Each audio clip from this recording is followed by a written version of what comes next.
Dear students, आज हम शुरू करते हैं मेटालिक बॉन्ड। ये चैप्टर नंबर 3 है। टॉपिक नंबर है 3.3।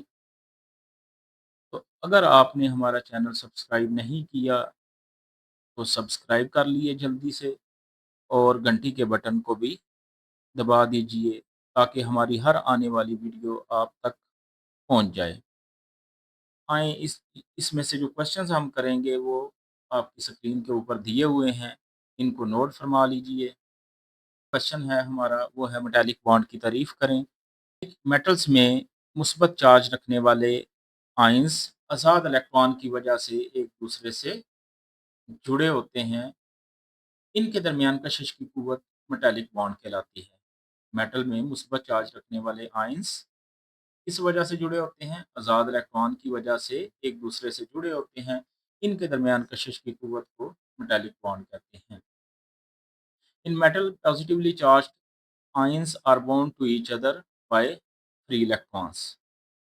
The force of attraction between them is called metallic bond. आइए देखते हैं कि ये आज़ाद इलेक्ट्रॉन मेटल में क्यों आ जाते हैं या क्यों पाए जाते हैं। मेटल में आज़ाद इलेक्ट्रॉन्स क्यों पाए जाते हैं? Why are free electrons found in metals? Metals में एटम का साइज बड़ा होता है। पहली बात नोट कीजिए, मेटल्स में एटम का साइज बड़ा होता है। दूसरी चीज़, उनकी आयोनाइज़ेशन एनर्जी कम होती है, यानी कि बहुत कम एनर्जी उनको चाहिए होती है अपना इलेक्ट्रॉन ख़ारिज करने के लिए। इसलिए ये आसानी से इलेक्ट्रॉन ख़ारिज कर देती हैं।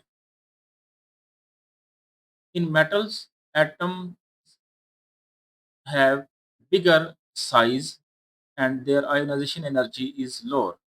एटम का साइज़ बड़ा होता है और उनकी आयोनाइज़ेशन एनर्जी कम होती है, सो दे लूज़ इलेक्ट्रॉन ईज़िली। इसकी वजह से वो क्या कर देते हैं, अपने इलेक्ट्रॉन को आसानी से खारिज कर देते हैं।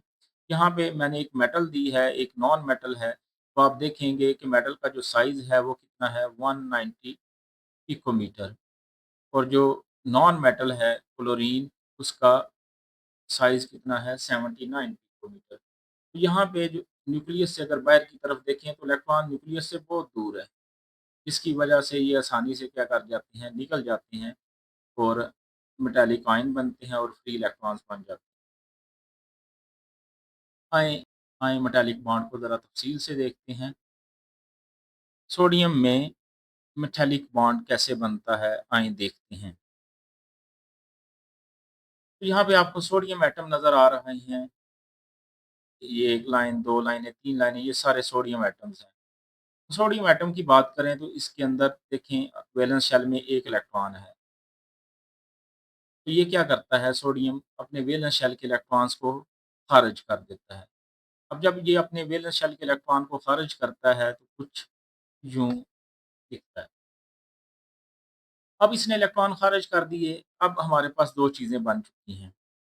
एक केटायन्स, ये एक मैंने आपको जो है वो दिखाया है, बाकी सारे ये भी केटायन्स हैं। और दूसरी जो चीज़ बनी है वो हमारे पास आज़ाद इलेक्ट्रॉन्स हैं।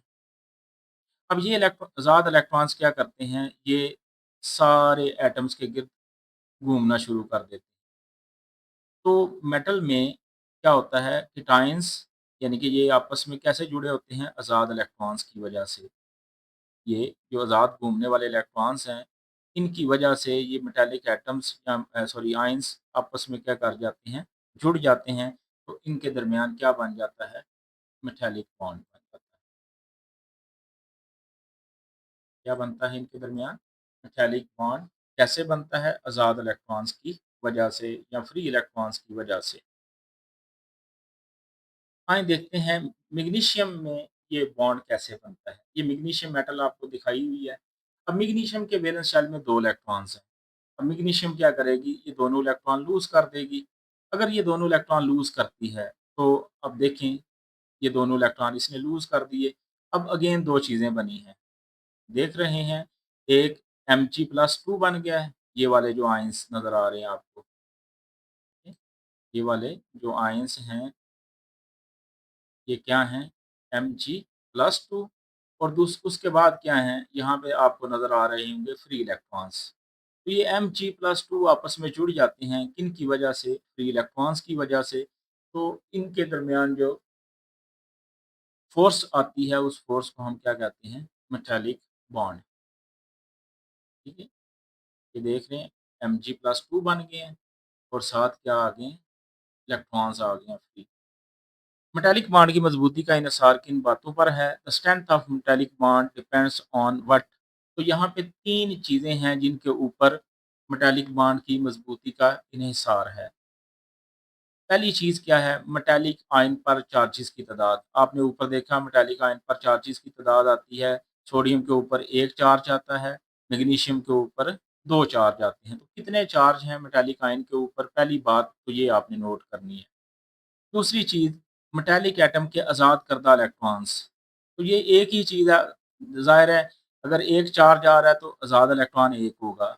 अगर 2 चार्ज आ रहे हैं तो आज़ाद करदा इलेक्ट्रॉन कितने होंगे? 2 होंगे। ये बड़ी इंपॉर्टेंट है मेटालिक आयन का साइज़। तो ये 3 चीज़ें आपने नोट करनी है कि ये इनके साथ मेटालिक बॉन्ड की मज़बूती का इन्हिसार है। The strength of the metallic bond depends on the following things: the number of charges on metallic ion, पहली बात मेटालिक आयन पर चार्जेस की तादाद, the number of electron released by the metallic atom, कितने इलेक्ट्रॉन उसने खारिज किए, दूसरी बात ये है। तीसरी बात है the size of the metallic ion, तो मेटालिक आयन का साइज क्या है, ये भी इस पे भी डिपेंड करता है कि मेटालिक बॉन्ड कितना मजबूत है। आइए हम आपको दिखाते हैं। ये हमारे पास मेटालिक बॉन्ड बना हुआ है लिथियम में। ये लिथियम आयन और ये लिथियम के फ्री इलेक्ट्रॉन्स, इनके दरमियान बॉन्ड, और इसका हम कंपेयर करेंगे किसके साथ?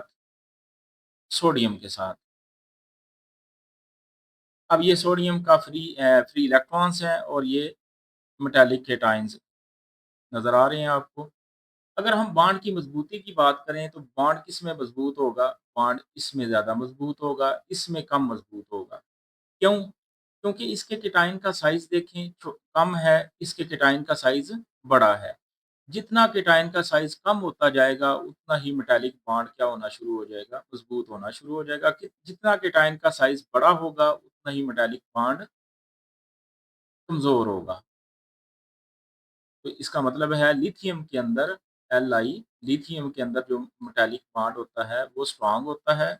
सोडियम के अंदर लिथियम से वीक होता है। क्यों? क्योंकि सोडियम के जो केटायन्स हैं उनका साइज़ बड़ा है, लिथियम के केटायन का साइज़ क्या है? छोटा है। अब इसी से रिलेटेड क्वेश्चन नीचे पूछा हुआ है, मैग्नीशियम मेटल में मेटालिक बॉन्ड सोडियम की निस्बत ज़्यादा मजबूत क्यों है? अब ये इन दोनों से आपने जवाब देना है। पहले हम देखेंगे आयन पर चार्जेस की तादाद क्या है। तो सोडियम मेटल सिर्फ एक इलेक्ट्रॉन खारिज करता है और उस पर एक पॉजिटिव चार्ज होता है। सोडियम की बात करें तो एक इलेक्ट्रॉन खारिज करता है, एक पॉजिटिव चार्ज होता है उस पर। मैग्नीशियम क्या करता है? मैग्नीशियम 2 इलेक्ट्रॉन खारिज करता है और उस पर चार्जेस कितने होते हैं? 2 पॉजिटिव चार्ज होते हैं। अब जितने ज़्यादा इलेक्ट्रॉन, जितने ज़्यादा चार्ज, उतना ही बॉन्ड मजबूत होगा। तो बताएं किस में फिर बॉन्ड मजबूत होगा? मैग्नीशियम में। इसलिए मैग्नीशियम में मौजूद बॉन्ड सोडियम से ज़्यादा मजबूत होता है। यहाँ पे देखें sodium metal only lose 1 electron.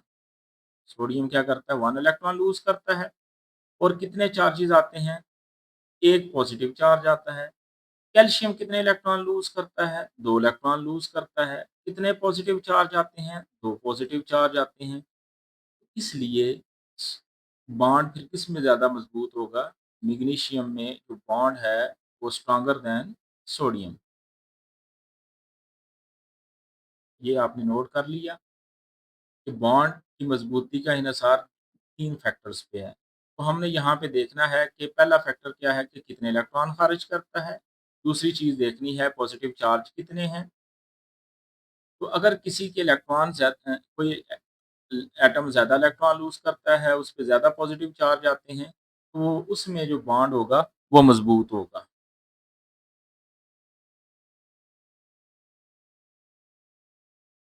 अब आते हैं अगले हमारे क्वेश्चन की तरफ। मेटल्स इलेक्ट्रिसिटी और हरारत की कंडक्टर क्यों होती हैं? Why are metal conductors of heat and electricity? तो मेटल में जो कंडक्टर होने की वजह है वो ये है जी। इसको अंडरलाइन कर लें, याद रख लें, समझ लें। मेटल्स ठोस हालत में भी इलेक्ट्रिसिटी और हरारत की कंडक्टर हैं क्योंकि इनके अंदर आज़ाद इलेक्ट्रॉन्स मौजूद होते हैं। Metals are conductors of electricity and heat even in the solid state because they contain free electrons.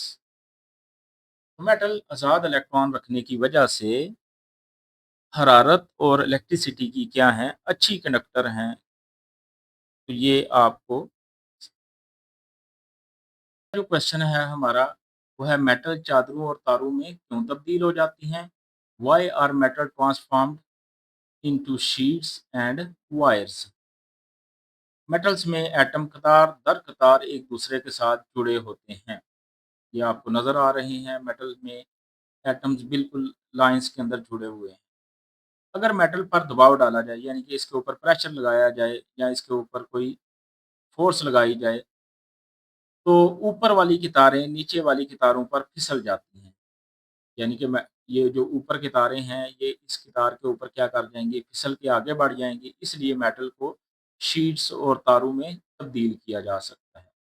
In metals, atoms are bonded together in rows. If pressure is applied to metals, the top rows slide over the bottom rows, so metal can be drawn into sheets and wires. जब हम किसी metal के ऊपर pressure लगाते हैं, उसके ऊपर जो है वो फोर्स लगाते हैं, तो फिर क्या होता है, ऊपर वाले जो एटम्स होते हैं, वो स्लाइड करके आगे बढ़ जाते हैं, ये कुछ इस तरह। ये देखें, जब हमने इसके ऊपर फोर्स अप्लाई की तो मेटल जो है वो चपटी हो गई यानी कि मेटल के जो एटम्स हैं वो स्लाइड करके आगे चले गए। इस तरह मेटल्स इसमें कन्वर्ट हो जाती हैं, शीट्स के अंदर, वायर्स के अंदर कन्वर्ट कर सकते हैं मेटल्स को। Thank you very much.